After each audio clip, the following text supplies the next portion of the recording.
my name's Annette, and you might know me on social media as Netters Plays. Well, today I'm going to talk to you about the games that I acquired and give you my first initial impressions for the month of April. So I acquired quite a few games, but this time I actually did manage to play a lot of them. So I'll have a pretty brief, detailed review of all these games. And not only that, I'm also going to talk to you about the games that I didn't manage to play, but give you my general first impression about the artwork, the components, and such. So yeah, let's get to it. Alright, so before we start with my initial acquisitions and impressions video, I want to give a small brief shout out. And this is going to be for Mandy from To Die For Games. I'll put a link below. But she actually sent me this cool tie. It's a Space Invader tie. And I also got this cool dice tower. And it's from Custom Game Bits. I'll put the description down below of the company that makes these. But it's a cool looking dice tower. And it's really lucky. So you should definitely check it out. But it comes apart so you can easily put it away and put it in your shelf. And it compacts well. So I wanted to give a shout out, and the reason I got this was because I entered a contest on our channel, and all I did was subscribe to her channel and just kind of watch it like you're watching mine. But yeah, so I just thought I'd give her a little shout out and just say thank you so much. I really appreciate it. So now let's go over the games that I didn't manage to play this month. So it's just due to my lack of time getting these games on the table and such. So first I'm going to talk to you about Hanafuda. It's a Japanese flower card game, and it's basically like a deck of cards, a deck of playing cards. With a regular deck of playing cards, you can easily play a multitude of different types of games, like poker and, you know, cribbage and hearts and stuff like that. Well, same thing goes with Hanafuda. It's a Japanese deck of cards where you can play a wide array of different types of card games with this too. I actually posted pictures of this card game, and lots of people said that it reminded them of their parents playing when they were growing up. And so I guess it's a fairly old game too. So it's really neat because these cards themselves are really super thick, and not only that, made of plastic. So they'll really like last quite a long time, and they're really neat because you can slam them on the table and they sound pretty awesome.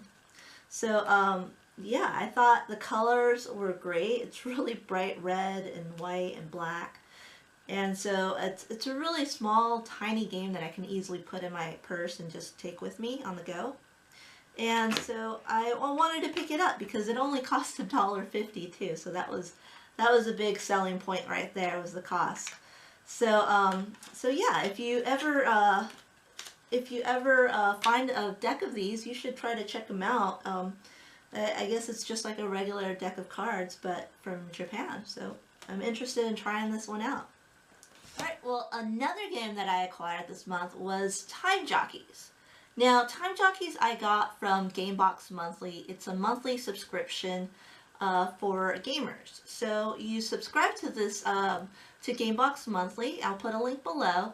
But basically, you go ahead and set your collection of games on BoardGameGeek. You send this to them, and they'll send you a game that you don't have, so you don't get duplicates, which is really interesting. Now, they sent me Time Jockeys. And I'll just be honest, I'll give you my first impression. I'm not too keen on the artwork on the cover.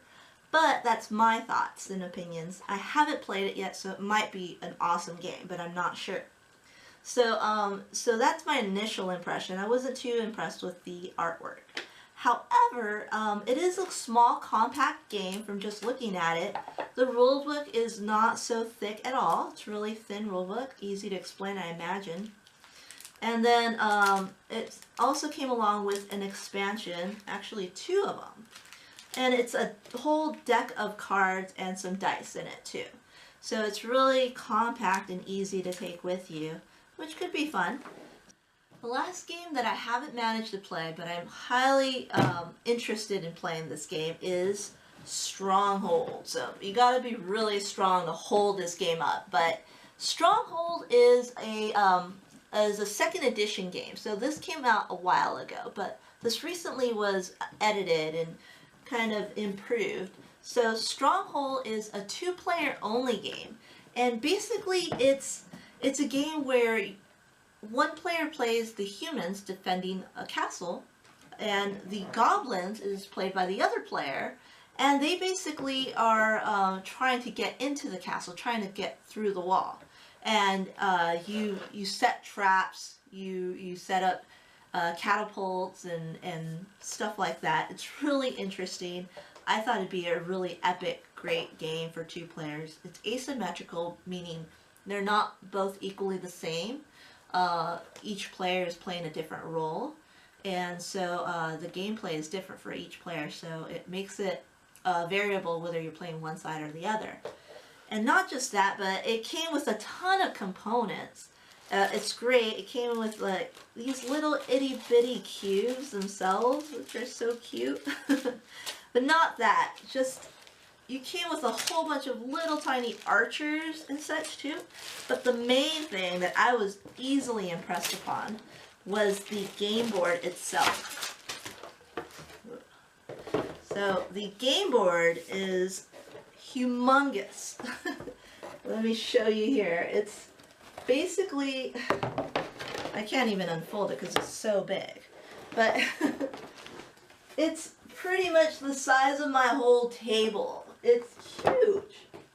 I can barely see over it, but yeah, this is an impressive game I can see from just opening it. So I'm highly interested in playing this game. I haven't had the chance of learning it yet, but definitely something I had to pick up, and I'll let you know in the future what I thought about it. Alright, so now that I finished part 1 of my acquisitions and impressions, I just wanted to go over the games that I did not manage to play this month. Now part 2 is going to be the list of games that I did manage to play for the month of April that I acquired too. So I'll give you my general overview impressions of them and kind of just continue on from this video. So go ahead and just click somewhere, and I'll put it somewhere, I don't know where, maybe right here next to this guy right here. So yeah, go ahead and click on that, and then we'll go ahead and I'll show you the next video, part 2.